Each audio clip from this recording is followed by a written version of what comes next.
रमन और दिवाली पर। एक दिन रमन और मोगा सिंह, क्या बात है, दिवाली पर मुंह लटकाए बैठे हो? ओए रमन, महंगाई में त्योहार, तौबा तौबा। मिठाई के दाम इतने हैं कि अगर उसे खरीद कर खाया जाए तो स्वाद कड़वा लगेगा।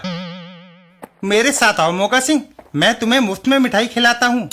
कहीं तुम सपने की बात तो नहीं कर रहे? नहीं, देखो खलीफा बेंच पर बैठा है, बगल में उसका मिठाई का डब्बा रखा है।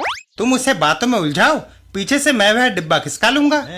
यह सुनकर मोगा सिंह खलीफा की ओर दौड़ जाता है। जाता हूँ। खलीफा, मोगा सिंह, तुम? ओए खलीफा, मैं तुम्हें एक दिलचस्प किस्सा सुनाने आया हूँ। हुआ ये कि एक मिनट ठहरो मोगा सिंह। खलीफा बम में आग लगाकर पीछे की ओर उछाल देता है और फिर एक धमाका। परिणाम स्वरूप हाय। अब बोलो, तुम कौन सा किस्सा सुना रहे थे? ओए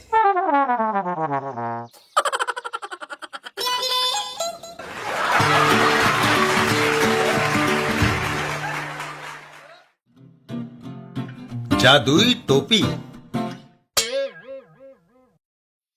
पोका पहली बार पड़ोस के गांव की शनिवार की हाट में जा रहा था। यह गाय अच्छे खासे दामों में बिकनी चाहिए। तभी राह में, कहो दोस्त, क्या हाल है? कहाँ जा रहे हो? जी मैं हाट जा रहा हूँ अपनी गाय बेचने। क्या कहा? गाय? अरे भैया, तुम्हारी इस मरियल सी बकरी को कौन खरीदेगा? यह आपको बकरी नजर आती है? कमाल है। बिल्कुल, वरना और क्या है ये? इसके तुम्हें ज्यादा दाम नहीं मिलने वाले। पोका बहस न करके आगे बढ़ गया। बेचारा, मीलों पैदल चलने के बाद भी बस 5 या 6 रुपए उसके हाथ लगेंगे। यह सुनकर पोका ठिठक कर रुक गया। 5 या 6 बस? यो भी हमें एक बकरी चाहिए, 10 रुपए में यही ना खरीद लें? सुझाव अच्छा है। ए सुनो, तुम अपनी बकरी हमें ही बेच दो ना। 10 रुपए में खरीद लेंगे। सिर्फ 10 रुपए? अच्छा चलो 20 ले लो। उससे ज्यादा एक पैसा भी नहीं। पर चलो मान जाओ, समय बर्बाद ना करो। जब 5 रुपए से ज्यादा में इसकी बकरी कोई नहीं खरीदेगा तब पछताएगा। इतना कहकर वह ठग आगे चल दिए। पोका, रुकिए रुकिए, मैं इसे आपको बेचने के लिए तैयार हूँ। लड़का समझदार है। और उन दोनों ने पोका से गाय खरीद ली। ये लो 20 रुपए। अब मजे से घर लौट जाओ। पोका, घर कौन लौटने वाला है, हाट जाकर थोड़ी बहुत मौज मस्ती करूंगा। पोका हाट में खूब घूमा फिरा। तभी अचानक, अरे ये दोनों तो वही हैं, पर ये मेरी गाय का क्या कर रहे हैं? इस गाय के 150 रुपए तक दे सकता हूँ। नहीं, 200 रुपए से एक पैसा कम नहीं। हे भगवान, ये उसे बेच रहे हैं। चलो 200 ही सही। यह लो। चालबाज, मुझे ठग लिया। अगर इन्हें मजा न चखाया तो मेरा नाम भी पोका नहीं। और जब पोका ने अकल के घोड़े दौड़ाए, हाँ, आ गई एक तरकीब। लाला जी, यह लीजिए 10 रुपए, मगर मेरी जरा सी मदद कर सकेंगे? जरूर बेटे, जरूर। कहो मुझे क्या करना होगा? कुछ देर के बाद मैं अपने 2 दोस्तों के साथ यहाँ खाना खाने आऊंगा। जब हम खाना खा चुकेंगे तो हलवाई मदद करने को राजी हो गया। इसी तरह पान वाला भी और कुल्फी वाला भी। फिर, अरे आप दोनों भी यही हैं? हाँ, हमने सोचा हाट घूम आए। कहो, मौज उड़ा रहे हो? हाँ, अभी तो मैं खाना खाने जा रहा हूँ, आप लोग भी चलिए। जरूर। और वो दोनों पोका के पीछे चल पड़े। एकदम लल्लू है। हाँ, अकल का अंधा, गांठ का पूरा। तीनों ने डटकर भोजन किया और जब वे वापस लौटने लगे, खाने के पैसे नहीं चुकाने हैं क्या? तुम बेफिक्र रहो। पोका ने एक टोपी निकाली और फिर, आपको खाने के पैसे पूरे मिल गए ना लाला जी? हाँ हाँ मिल गए, शुक्रिया। कुल्फी वाले के पास, इतनी गर्मी में क्यों ना एक एक कुल्फी हो जाए, तुम लोग भी खाओगे? बड़े शौक से।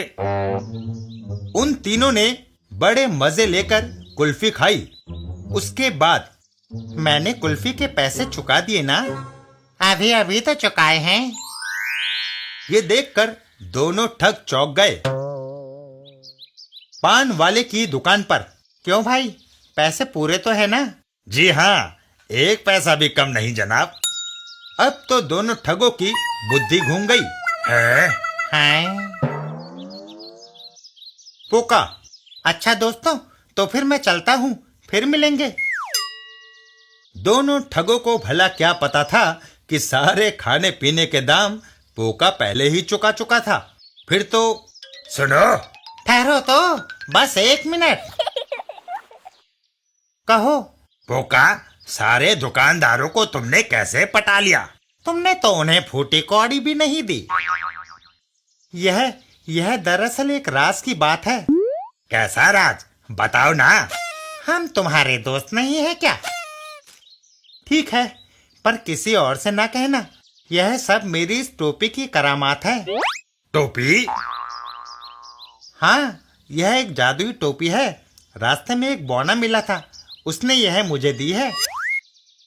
बस मैं इसे यूं पकड़कर उलटता हूँ, फिर तो मैं जो चाहूँ वही होता है। साथ तो यह टोपी हमें बेच दो ना। हाँ, हम अच्छी कीमत देंगे। मैं ऐसी अद्भुत टोपी भला क्यों बेचूंगा? ये तो अनमोल है। तुम जो दाम चाहो ले लो पोका। अच्छा ये लो, हमारे सारे रुपए। और सब कपड़े भी आज ही खरीदे हैं, अब तो टोपी दे दो।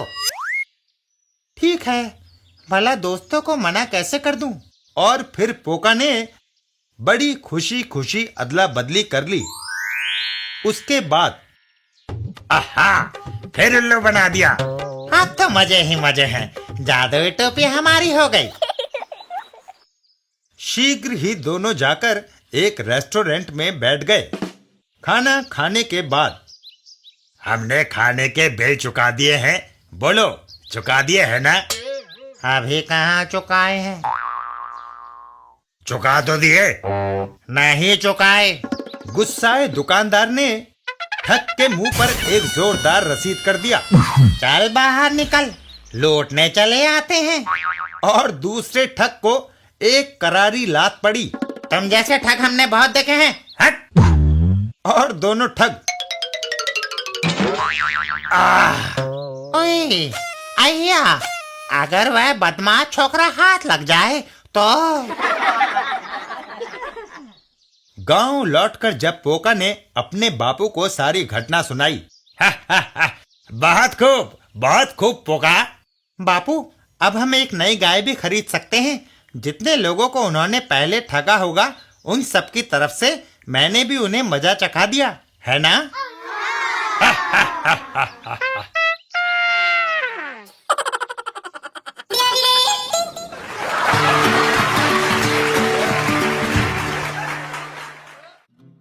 बिल्लू और टीवी एंटेना। एक दिन बिल्लू के घर पर, बिल्लू, किसी कारीगर को लाओ जो इस मेज पर लेमिनेटेड शीट चिपका दे। मम्मी, ये काम तो मैं कर सकता हूँ। लेकिन मैं नहीं चाहती कि सरेश फैलने से कमरे का फर्श बर्बाद हो। बिल्लू मेज को उठाकर बाहर ले जाता है। ठीक है मम्मी, मैं मेज को बाहर गली में ले जाकर यह काम कर लेता हूँ। सरेश मेज की सतह पर मल दी। ओह, लेमिनेटेड शीट तो कमरे में ही रह गया, जाकर लाता हूँ। बिल्लू घर के अंदर चला जाता है। इधर पड़ोस में ਭਗਵੰਤੀ ਮੈਂ ਇੰਪੋਰਟਡ ਟੀਵੀ ਸਿੰਗਾਪੁਰ ਤੋਂ ਲੈ ਆਇਆ ਸੀ ਪਰ ਇਹਦੇ ਵਿੱਚ ਪਿਕਚਰ ਹੀ ਨਹੀਂ ਆਉਂਦੀ। ਟਿੱਟੂ ਦੇ ਡੈਡੀ ਟੀਵੀ ਵਿੱਚ ਪਿਕਚਰ ਕਿੱਥੋਂ ਆਵੇ? ਸਾਡਾ ਐਂਟੀਨਾ ਟੁੱਟਾ ਪਿਆ ਹੈ। ਹੁਣ ਕੀ ਕਰੀਏ? ਕਰਨਾ ਕੀ ਹੈ? ਬਿੱਲੂ ਦੇ ਟੀਵੀ ਦੀ ਤਾਰ ਕੱਟ ਕੇ ਉਸਦੇ ਐਂਟੀਨੇ ਨਾਲ ਆਪਣਾ ਟੀਵੀ ਦੀ ਤਾਰ जोड़ ਦਿਓ। पड़ोसी अगर इतना भी काम ना आवे तो पड़ोसी का दा। कमाल है। ਇਹ ਗੱਲ ठीक है। वह मेज पर चढ़ जाता है और बिल्लू की तार काट देता है। ਇਹ ਬਿੱਲੂ ਦਾ ਟੀਵੀ ਗੁੱਲ ਤੇ ਇਹ ਆਪਣਾ ਇੰਪੋਰਟਡ ਟੀਵੀ ਚਾਲੂ। टिट्टू दे डैडी हुन आ जावो, अपने टीवी ते पिक्चर आ गई है। किस तरह आवा? मेरे पैर मेज से चिपक गए हैं। आए हैं?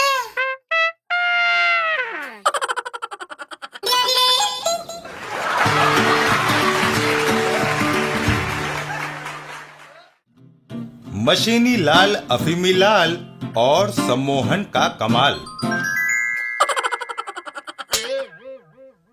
एक बार मशीनी लाल ने किसी पत्रिका में पढ़ा कि आजकल अमेरिका में सम्मोहन शक्ति द्वारा कई प्रकार के मनोरोगों का इलाज किया जाता है। अतः खबर पढ़ते ही मशीनी लाल के खुराफाती दिमाग ने अपना काम करना शुरू कर दिया।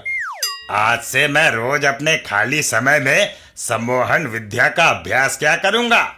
कबाड़ी की दुकान से लाई इस दुर्लभ पुस्तक में ये सारा रहस्य लिखा हुआ है। और फिर कुछ ही दिनों के बाद अब सम्मोहन विद्या में मैंने पूरी निपुणता हासिल कर ली है। मैं किसी को भी अपने वश में कर सकता हूँ। अफीमी लाल जरा यहाँ तो आना। अफीमी लाल वहां आ जाता है। क्या है? समझ में नहीं आता। ऊपर वाले ने तुम्हें ऐसी बेसुरी आवाज क्यों दी है? नाराज ना हो अफीमी भैया, मेरी आंखों में शायद कोई चीज गिर गई है, जरा देखना तो। मुझे तो कोई चीज नजर नहीं आ रही है तेरी आंख में। कहाँ है? भैया जरा करीब आकर अच्छी तरह मेरी आंखों में अपनी आंखें डालकर देखो। और फिर आए ये अचानक मुझे क्या होने लगा? मेरा सिर क्यों घूम रहा है? बस बस इसी तरह कुछ देर और मेरी आंखों में देखते रहो। अब मेरी बात ध्यान से सुनो। तुम इस संसार के सबसे चुस्त आदमी हो। तुम्हें अपनी जिंदगी में केवल एक ही बात अच्छी लगती है और वो है दिन रात काम में जुटे रहना। अब बोलो अफीमी लाल कि तुम कौन हो? मैं इस संसार का सबसे चुस्त आदमी हूँ। मेरी जिंदगी का एक ही मकसद है, दिन रात काम में जुटे रहना।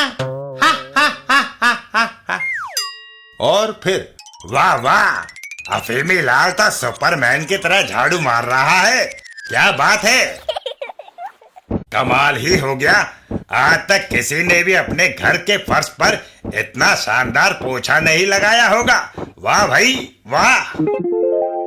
केवल एक ही घंटे के अंदर पूरे घर की सफाई हो गई है, खाना भी तैयार हो गया है और सारे कपड़े धुलकर प्रेस हो गए हैं।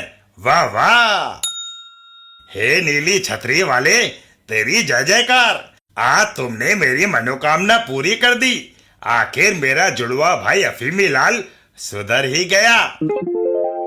अब मुझे घर की कोई चिंता नहीं। अब मैं सुबह शाम चैन से बैठकर अपना प्रिय अखबार स्वाद ले लेकर चाट सकता हूँ।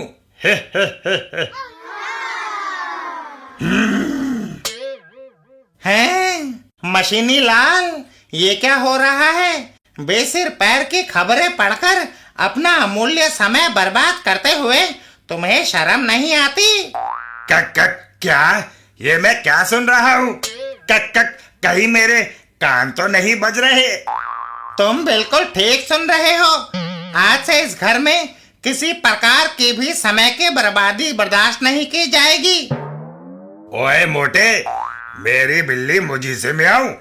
मैं अखबार पढ़ूंगा और जी भर के पढ़ूंगा, समझा? बिल्ली होगा तू, मैं तो जन्मजात बब्बर शेर हूँ। और फिर अफीमी लाल ने मशीनी लाल की जमकर पिटाई कर दी। यल्ला डिशम, अरे यल्ला ओह, डिशम, डिशम। अबे बस कर। कुछ देर के बाद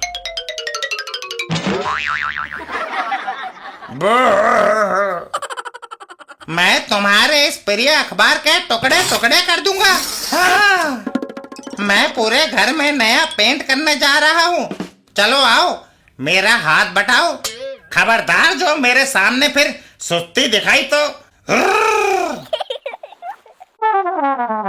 क्या मुर्दों की तरह हाथ चला रहे हो? इस तरह हाथ चलाओ, जल्दी जल्दी। चला तो रहा हूँ भैया। बो हो। अतः वह पेंट का डिब्बा व ब्रश एक और रखते हुए बोला, अफीमी भैया, बड़े जोर की नींद लगी है, क्या मैं सोने जाऊं? बाकी का काम कल पूरा कर दूंगा। चुप कर सिंगुर के बच्चे। पूरा घर पेंट होने के बाद ही तुम खर्राटे मारने जा सकते हो, समझे? हैं? समझ गया। बो हो। और फिर 2 बजे के करीब कहीं जाकर मशीनी लाल को बिस्तर नसीब हुआ। हे भगवान, मेरे शरीर का पुर्जा पुर्जा ढीला हो गया। और जिंदगी में पहली बार मशीनी लाल को खर्राटे मारने में मजा आया। लेकिन अभी सुबह के 4 ही बजे थे कि ओए मुच्छड़, चल फटाफट उठ।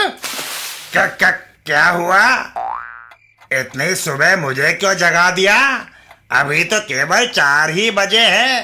वो हो। लेट लतीफ, आज तो मैंने तुम्हें 4 बजे उठाया है। कल से मैं तुम्हें 3 बजे ही उठाया करूंगा, समझे? फिर मशीनी लाल को अफीमी लाल के साथ पूरे 14 मील की दौड़ लगानी पड़ी। थकान के मारे उसे अपनी पड़नानी और लक्कड़ नानी की याद हो आई। अगर सारा हिंदुस्तान मेरे साथ कदम से कदम मिलाकर चले तो कुछ ही दिनों में रूस और अमेरिका हमसे भीख मांगा करेंगे। मर गया, मेरा दम निकल गया। मेरी खाट खड़ी हो गई, अब मुझसे और बर्दाश्त नहीं होता। ओए मुच्छड़, ये तुम्हें क्या हो गया है? ये सुस्ताने का वक्त नहीं है, अभी हमें चलकर बहुत काम करना है। चलो उठो फटाफट। जरा देखो तो, शायद मेरी आंख में कोई मच्छर पड़ गया है। हाय राम। जरा दिखाओ तो अपनी आंखें। मच्छर तो क्या, तेरी आंखों को भी निकाल कर बाहर रख दूंगा। हे, मेरी इतनी बड़ी बड़ी आंखें हैं, जरा अच्छी तरह से देखो, वो मच्छर का बच्चा कहाँ छुपा है। अब तुम वापस वही बन जाओ जो तुम पहले थे, संसार के सबसे सुस्त और निकम्मे आदमी। मेरा माथा घूम रहा है, मेरी आंखों के आगे सितारे नाच रहे हैं। मैं दुनिया का सबसे सुस्त और निकम्मा आदमी हूँ। इस घटना के बाद मशीनी लाल ने फिर कभी भी अफीमी लाल पर सम्मोहन करने की कोशिश नहीं की। इस कुंभकर्ण के बेसुरे खर्राटे बर्दाश्त कर लूंगा, लेकिन ये कभी बर्दाश्त नहीं कर सकता कि कोई मुझे मेरा प्रिय अखबार न पढ़ने दे।